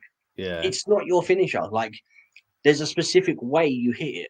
So in that sense, the stealing of the finishers and all that, I'm for that. I just don't like this damn adrenaline stuff. Like you said, and I don't want to butcher other companies, but you get it in New Japan, AEW, you know, a lot of indie shows and all that. If you have, you know, if you don't need to have a Canadian destroyer followed by another, then you stand up, wobble, and then fall over. Just hit one. One is enough. Simple but effective. By you doing more, it belittles the move. When was the last time it was an actual finisher that you got hit with a super kick and was like, oh, it's over. Sure, why? Yeah. That's a good point. Super kick. I really like Gunther though, because he didn't have like a set finisher in a way. He kind of just had a lot of moves that are big moves that could finish anyone off, and he does them in a sequence that sometimes that often varies, you know. And it's a case of, you know, eventually his whole thing has been he will just beat you up until he beats you, and that's exactly. But that works for him. It works for him, and obviously it allows, you know, they can kick out the power bomb but not the splash, or they kick out the splash but the power bomb, and then if he still doesn't get you at that, he can then do the high Boston Crab that he does, or, you know, like other big moves, like. And I think that's a really kind of smart way of doing these. But I think because they build a lot of this stuff around the interference and having like almost put on entertainment stuff, it's kind of slowly just become, the finish is not really ever going to be the finish until like, you know, that finish. Yeah, and Mania is always different though, isn't it? Mania always has been, but I think previously, like one to look at, for instance, Mania 25, for example, you had Undertaker and Shawn Michaels, and, you know, JR described when Shawn Michaels kicked out of the tombstone as having an out-of-body experience, and the feeling very much. I mean, I just think about that match. I got goosebumps. Think of that moment. When Shawn Michaels kicks out of the tombstone part. That was kind of the start of it, wasn't it? And it was hard not to copy that that template. You know, we saw it with the Triple H matches as well, and we've seen it. You know, and to be fair, you know, we do see it. And as much as I do enjoy AEW and New Japan, what's made those matches excited as well, in the Tokyo Dome, at Wrestle Kingdom, they do the same sort of thing. But again, it does become too much, and I think WrestleMania is starting to fall into that trap as well, where I think is the 16 finisher before we get the end of it. If it's you, like, I always feel if it's used sparingly for specific matches on a card, you can get away with it maybe once or twice, day night 1, night 2, or at the beginning of the show and at the end, kind of thing. But what does really frustrates me is when it's almost in every match. Not every match needs loads of full finishes. Yeah. Not every match needs to have. Should only be special occasions. Like, yeah, but the thing is, I think every wrestler is like, oh, well, I'm on Mania. My match is on Mania. It's a special occasion to me. Yeah. Like, so there needs to be some sort of. There has to be a boundary. Yeah, definitely. You know. I'm going to quickly get to some of these comments as well before we start slowly starting to wrap up in a moment as well. We're going to bring on our good friend, Mr. Andrew Spores, who again is out there in Philadelphia to kind of go through kind of, I guess, you know, what it was like to be there in person and hear the kind of reactions that people had kind of live in attendance as well. But let's, as I say, get to some of these comments we've been kind of talking around just a moment ago. So Vortex says, I see Rob's trying to stay awake. Again, it is 5:14 a.m. here. I'm in traveling, the UK. by the way. At 11 o'clock, I'm traveling. Oh, yeah, mate, I'm at Thorpe Park today. I mean, I'm what? Pick in a minute. Yeah, I'm a duck in a minute. We're good. Oh, gosh. Who's going to watch Good Morning America tomorrow with the American Nightmare? I don't think we get it in the UK, so how would we watch it? New era, the American Nightmare era. Also says, yeah, I feel like Roman is a beast, but without the bloodline, he's less more of a threat and more of 2019. I mean, it'd be interesting to see how things go.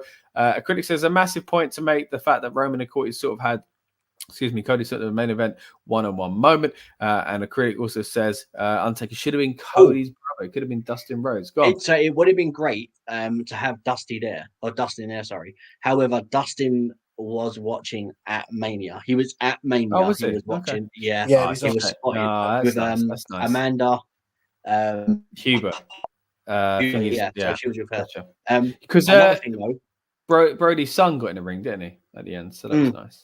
Another thing, what I was going to say though, is obviously I know we're talking about WrestleMania. It's nothing to do with AEW, but Dustin has a match against Samoa Joe on AEW. So imagine it's this year is the same year that both Rhodes beat two Samoans called Joe. I don't see it. It will feel like when what was that guy? Who was it? They got to be like the fake road dog in WCW. What is his name?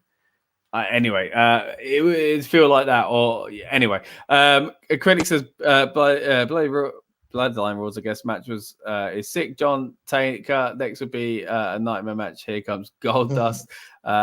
When you have $1 billion company, you need to bring in all the stops, and that's what WWE was WrestleMania. Yeah, good point there. Critic says, I remember the start of New Era, they paid homage to previous eras in the signature, the beginning of a new era. Yeah, of course, we mentioned it earlier on in the build show. There was a new signature shown on last night's stream as well.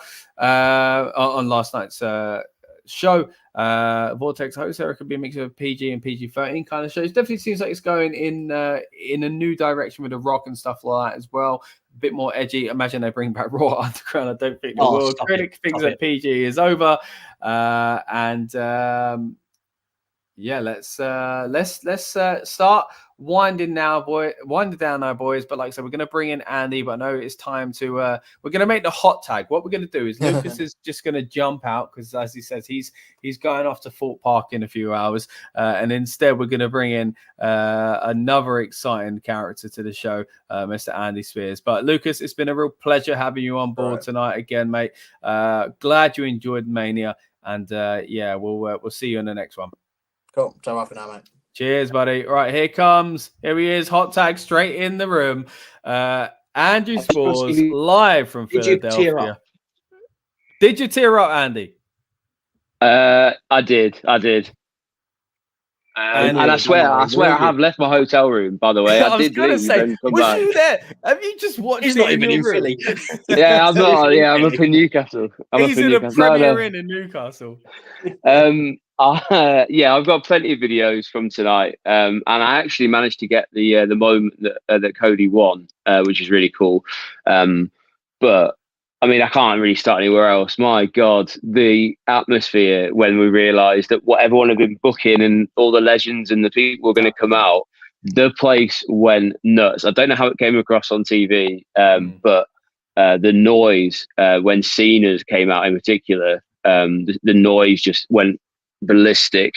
And then when Taker came out, people were like, "Oh, okay." But there were chants for Austin, and I think the Andy who I'm here with, he said, I think they got it 99% spot on. I think if Austin had been there, it would have pushed it into a ridiculous level. And hearing the glass smash, it seems a shame because hearing the gong of Undertaker, it should be oh, that's good enough in itself. But I think it maybe was like the one thing that was missing, but I'm not complaining. I thought it was brilliant. Yeah, I just thought like I haven't obviously listened to all of what you've said. I heard some of the stuff there about like the finishers and things like that, but I think that's been going on a while. Like remember like Brock Lesnar beating Taker, it took however many F5s to win, and even like go back to WrestleMania 3, like the whole match was basically Hogan trying to do the same move on Andre like the whole way through. So it's not necessarily a new thing, but I think it definitely has come across from the East, in particular where they've done that sort of thing for a while, where it's finisher after finisher after finisher. But I guess realistically, if you're in a fight and you have a move that you think is going to finish this guy off, and it doesn't work, you're going to go back and do it again. So it's a bit more theatrical, but hell, it's wrestling, you know, you love it. And like the fact that people were screaming, "Stay away from the turnbuckle" when he was on his third, like one, like because that's obviously where like Solo like pops up and stuff. But I would explain if I was describing it, I would say it was a gloriously overbooked mess, but in the best sense possible. It was ridiculous, but ridiculously fun at the same time. You know, I think that's the thing. That's what we all wanted, right? You know, once we knew what kind, we had a little bit of a hint of that a while ago when we saw the Rock's involvement and stuff like that. We knew it wasn't the same match we were getting this time last year, which I do think was the better match overall. But this was the spectacle I think we were all kind of after, like you say, to get this kind of random legend, and then all of a sudden Cody finally does it. And the good thing is it didn't take away from Cody's win either. That was my big fear, that he'd cover someone after a rock bottom or a choke slam or a stunner. It actually did continue a little bit longer between the two of them. Yeah, absolutely. And the good thing, like the cool thing is they had little like shout outs to past eras throughout it. So the fact that we had that showdown between Rock and John Cena kind of threw back to their couple of matches that they had. You had the Shield stuff, and the fact that Roman hit Seth in the back with a chair was a shout out to that like little spot. And to a degree, the Taker thing is Judgment Day ish, as in the pay-per-view, not the group. Yeah. When he come back in with the Rock and Triple H, Yeah, so like there's little bits and pieces and stories throughout it, and it kind of threaded into then finishing in this new, I believe it's being called, is it the Renaissance era? Is it it's being dubbed? So like the fact that it kind of like had these shout outs and then finished with that was cool. And like for me, the moment that got me was like him actually doing what he said he wanted to do the whole time, which was hand it to his mum, and like Mama Rhodes getting all upset. That was cool, and you could just see it meant so much to him. But interestingly, like before he came out on like the video packages, like there were like, and when I put the videos out of the entrances, you'll hear Cody was getting booed. There was loud boos, and like people weren't 100% behind him. But when it came down to it, and then the actual match like finish, people were like, "Yeah, fair enough." I think it was just. You get a lot of smart asses, I reckon, that just want to kind of be a bit counterculture. And I think by the end, people were like, actually, yeah, fair enough. Like, let's just go with Cody. But no, it was great. The opening match, incredible as well. I know you guys are probably like ready to go to bed, and it's like 12:30 here, so it's well into the morning for you guys. But the opening match was fantastic. We obviously can't hear what was being said on commentary. So I'm hoping even that like kind of made it better than what we could see. But like from where we were, the CM Punk thing was kind of coming across without any words as well. So really, really well done. Yeah. Really well done. Definitely. I think the opener, I tweeted as soon as that was done, I was like, this is better than night one already. Like it was so well done, and like you say, there are little nuances that you may not have seen there in person, like depending where you are and what camera you're looking at and things like that, and the things you can't pick up and commentary and stuff like that. But yeah, like from an outside point of view, watching it on TV, I think it was very well put together. So it's good to hear that in person. It kind of started to add those layers and stuff like that as well. Did it feel like the opener that you like? Did it have that vibe there as well? Like as I've just said, like straight away you're like, we're on to a good night. Yeah, we'd had that conversation before I left the hotel to go there, and we're like, I could kind of see why people would be a bit not necessarily down on the first night, but like maybe underwhelmed slightly. Didn't have that kind of big event feel, but straight out the gate, they negated that and were like, nah, you know, like we're going to go for it here, and this is going to be like a fun night, like strap yourselves in. I'd also say it zipped by. I don't know if it's just because it was warmer today. I was in a completely different seat. Like, and last night I was sat up in like the club level, which is the strip between level 1 and level 2. Okay. And I was kind of like diagonally on. Whereas today, I'll put some photos out on my Twitter later on, but I was almost in the kind of block. You can see me on TV probably in the background sometimes, and kind of like face on with the ring. Had a good view of the stage. And maybe it was the people around me were kind of it, but it seemed more alive. It seemed more cohesive. There's the whole show's it by. It felt great. Like, I would say that's probably one of the strongest nights they've had in WrestleMania for a long time, because it just felt everything was kind of cohesive, and you know, even having like Snoop Dogg and the cheerleaders, like that sort of stuff brings it a little bit of grandeur. And I think it was very few missteps tonight. It was great. Even the street fight, having Bubba Ray there, and it actually being the kendo stick stuff was great straight away, and like kind of beating down was like, oh, okay, they're actually going in on it a little bit in this. And I thought the triple threat match was great. The Logan Paul stuff, that was a good fun match. I even managed to pick myself up a limited edition WrestleMania Prime. Look at that. So there's they were giving them away for free outside the stadium. Oh, so there's that. You know. But yeah, so like I had a great night. I did think it was better than the first, but I also enjoyed the hell out of the tag team match yesterday. So really, really good weekend.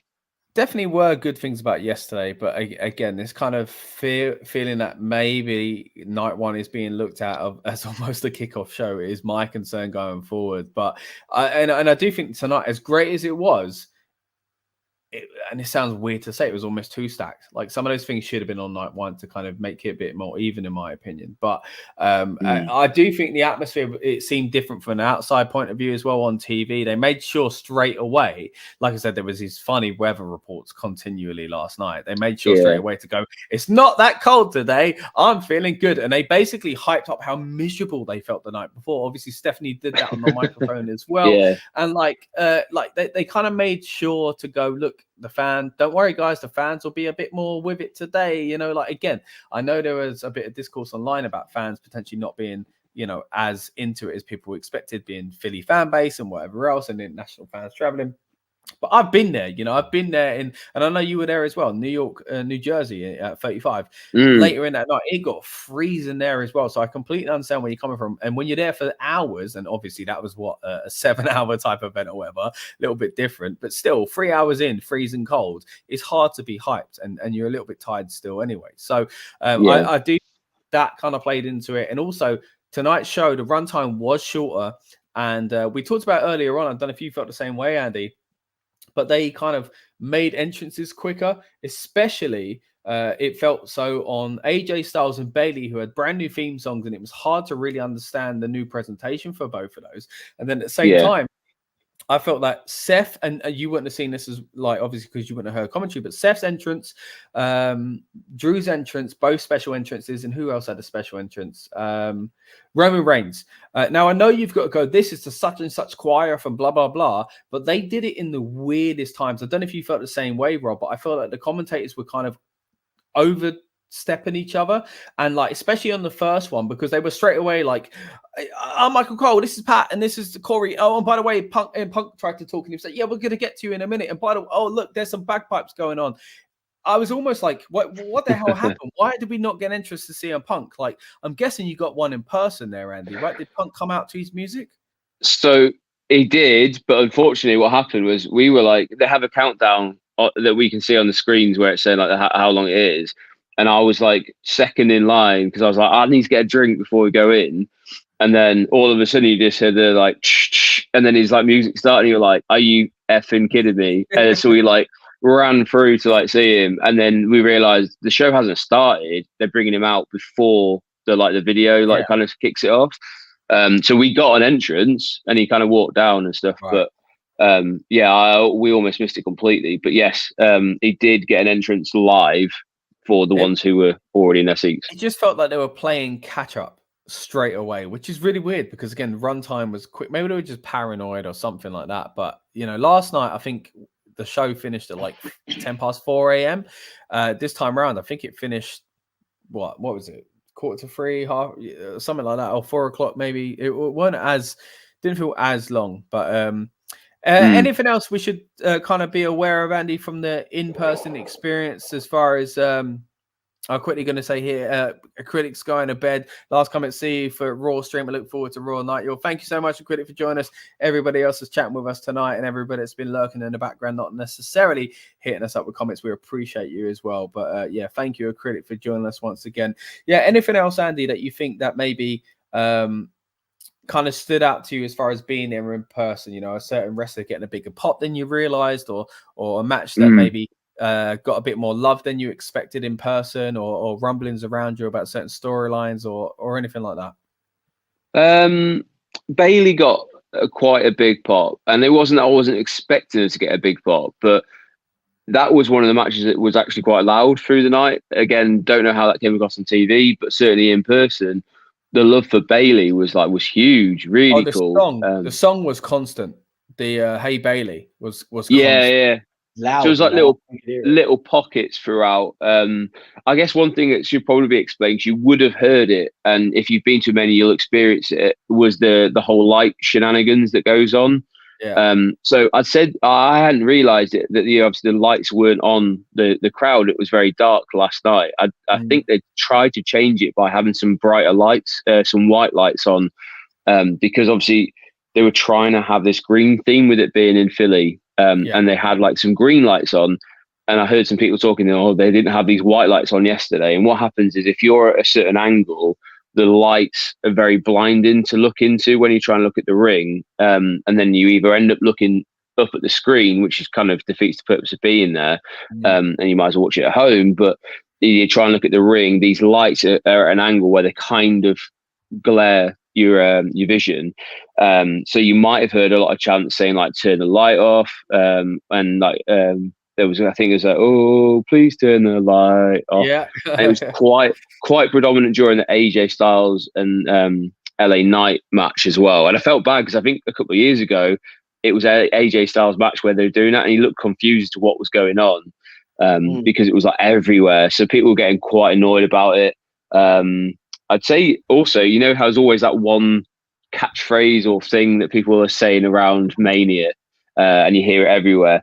LA Knight is over like Rover. He went down so well. Even the packages where they have it during the advertising breaks, like the Slim Jims one, right. Everyone was yeah for everything. So he was getting a big pot, waiting for the Metro and things like that. It's him and even the extended everybody say LA Knight, and everyone's doing it around him. So LA Knight is one that is not. Don't let people tell you his popularity is fading, because it really hasn't. He's still going strong. That's really interesting, of course, because we were there in the kind of what felt like the peak around Money in the Bank, right? So I was wondering, has his kind of popularity sunk? And of course, you were there with us, so you'll know exactly what I'm talking about. Would it be comparable to that then? Do you think it's still as strong as it was, June last year?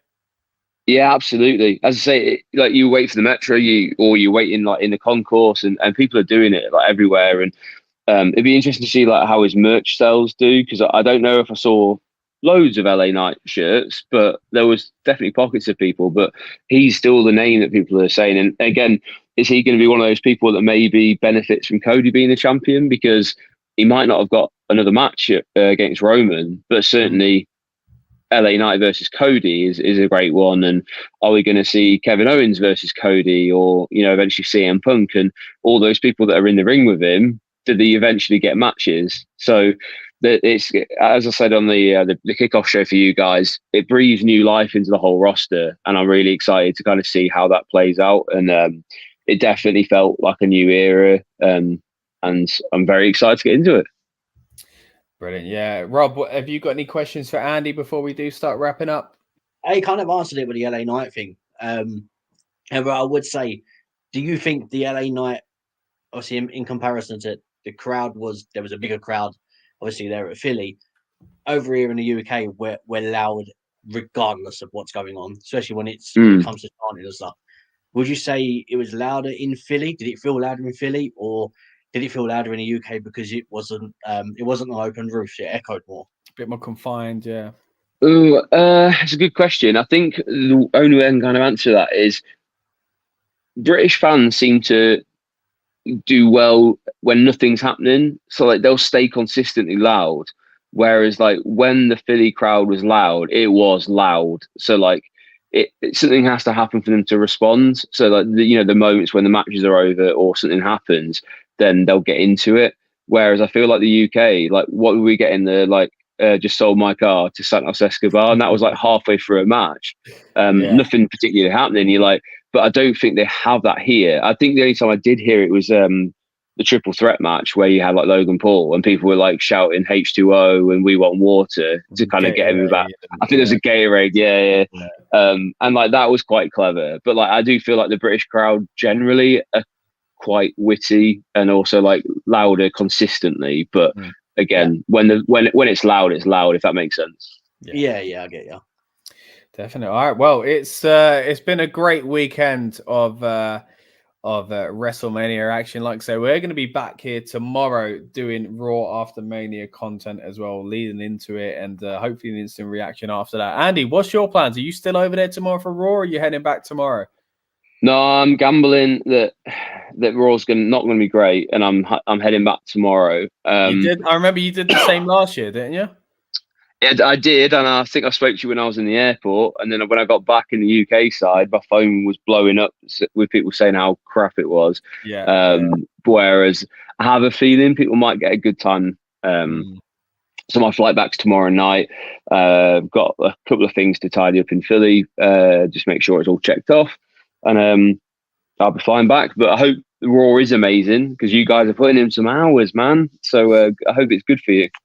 Yeah, man, I really do hope so as well. Last year, I had a good feeling about it being the Triple H era and all that. But, I mean, this year, they've really hyped up this, the Triple H era. So, hopefully, we will see something exciting. I don't really know what that is yet, but we've got a whole, well, I say 24 hours, not even that, to kind of think about it and get ourselves hyped up in the mood for it tomorrow. But anyway, go on.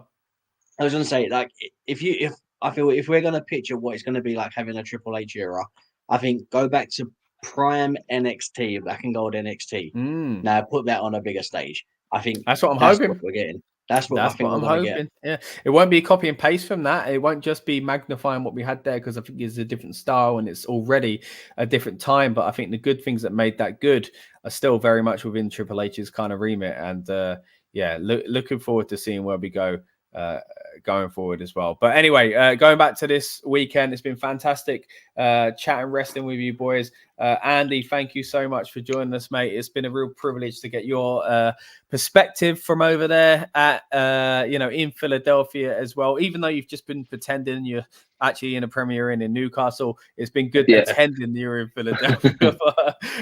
Go and check out Andy's content. Of course, you've seen it scrolling up. We'll put it up once again at Sporsy19 on X as well. And of course, Andy has got his own YouTube channel at Wrestling Royalty as well. So anything else you want to say before you do get out of here, Andy?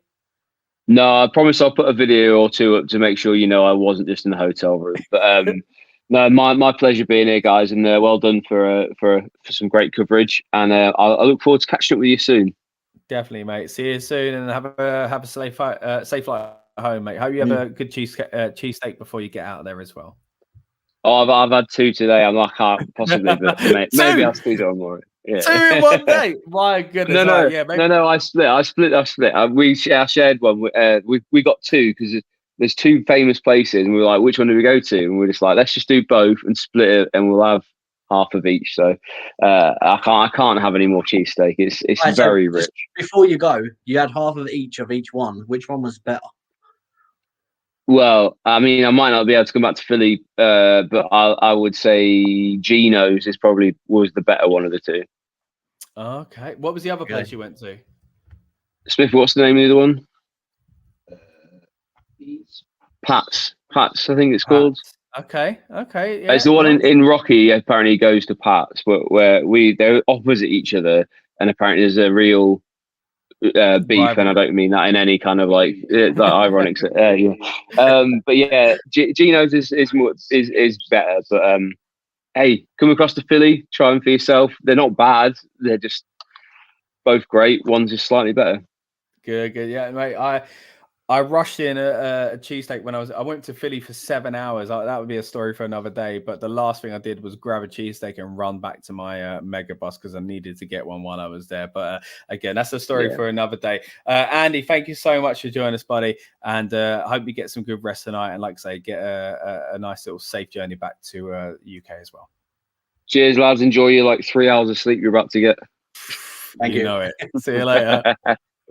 Once again, thank you to Andy for joining us. As you can see, his X handle is just below Sporzy19, but we've been the Rebellious Noise Pro Wrestling channel. It's been an incredible weekend. We've gained a lot of subscribers, and we're really thankful for that, guys. We've had so many great comments as well throughout all of our streams. The instant reaction to not only this show, but also instant reaction to night one last night, if you haven't seen it already. And of course, I know the build-up show is all about kind of getting ourselves and yourself hyped up for the events as well. But as you'll be aware, if you were with us on those streams, we do go off in little random tangents and talking about the kind of other deeper storylines surrounding the shows as well. So if you haven't already, maybe at least have that as a little bit of a background watch. But I've been Scott. This one over has been Rob. Mate, have you got anything else you want to say before we get out of here and head to bed at 20 to 6 in the bloody morning? I actually don't think I'm going to bed because I've got a pack to go. No. Yeah. So I slept quite so. Thankfully, you were sleeping earlier on before the show. I was going to say, thankfully, the wife was like, she knew that when it comes to Mania, it's a two-night extravaganza. It's a different kettle of fish. So I was at a watch party the night before, and she stayed at home obviously with our son. And then she was watching it, and then she was messaging me like, "What do you think of this?" Which was really nice because we didn't really ever get to do that because she only got into wrestling after we were kind of together. So having that conversation from afar, from afar, talking about it, and then kind of catching up once I was awake and come back and stuff. Yeah, that was all right. And then obviously she looked after. I think I went to bed about 4, something like that, like this afternoon or last, and I was like, I'm really tired. She's like, go to bed. You got to do another stream before Mania. You got to do another one after. So I was like, go to bed, sleep, and then I'll get you up if you need me to. And then she was like, I'll do this. And she bought me a drink up and stuff like that. So, really supportive of the channel and whatnot. So I might do the complete opposite with her today. And instead of me going to bed when she wakes up, grab her breakfast and make her a drink and whatnot. That's what a marriage is all about, ain't it? And shout out to Rob's wife, of course, for helping us get on with this content as well. It's a big part behind the scene. My wife has been a big hand as well in this as well, Yeah, I mean, the amount of times that like your wife's been, she stood there with a camera, or she's messaged me like, we're ready to go for the next interview, and it's not just us on screen. We are supported by a fantastic team of loved ones behind the scenes as well. But of course, got to give a big shout out to my co-host here tonight, Rob. Mate, it's been a real pleasure watching wrestling with you. If you are staying up, maybe you should just do another stream or something like that. Okay, not really. You get some sort of rest, even if you're not. Even if you're not going to shut your eyes for too long, you deserve a bit of a rest, and I hope you have a nice little trip tomorrow as well. But everyone else, guys, thank you so much for joining us. It's been really a blessing to be able to kind of enjoy WrestleMania with you as well. Of course, a lot of you've been watching on YouTube. If you haven't already, please subscribe. If you've been following us on X at RN Pro Wrestling, the same thing on TikTok and Instagram. We've been posting. You would have seen a lot of new kind of short content as well. We've also been streaming live on the Rebellious Noise Twitch channel as well. So if you've been joining us from over there, I know we saw some comments from that side of things earlier on as well. We really do appreciate you wherever you've been tuning in from. But hey, if you are using all of those little programs and applications and websites, jump over to each of them, give us a little bit of a follow and a subscribe here and there. We really would appreciate you as well. If you haven't quite got enough of us. And although we're going off right now, as far as being live goes, we do have some content in the bank for you as well. If you want to hear our thoughts on the WrestleMania logos from the past, from number 1 all the way up to number 40, we've got that for you. Me and Rob recently had the opportunity to go and be guests of WWE at a show in London, and we'll let you know all about that house show experience and what it's like to go to a WWE house show these days, because in my opinion, it has quite changed quite a bit. We've got some great interviews with the likes of people like LA Knight, Zelina Vega, and of course with the great Rhea Ripley as well, but plenty more on the archives, or in the archives I should say, of the Rebellious Noise Pro Wrestling channel. But once again, I've been Scott, this one over here has been Rob. Thank you all so much for joining us. We'll see you tomorrow for Raw after WrestleMania. Have a good night, guys. Bye-bye. Welcome to the Rebellious Noise Pro Wrestling channel. On this channel, we bring you some great content from inside and outside of the squared circle. We will go through and offer some in-depth analysis of the biggest events of the year, as well as bringing you exclusive interviews with some of the industry's biggest names. There will also be live show reviews, in-depth features, and podcasts. So make sure you give that subscribe button a slam so you don't miss any of the action.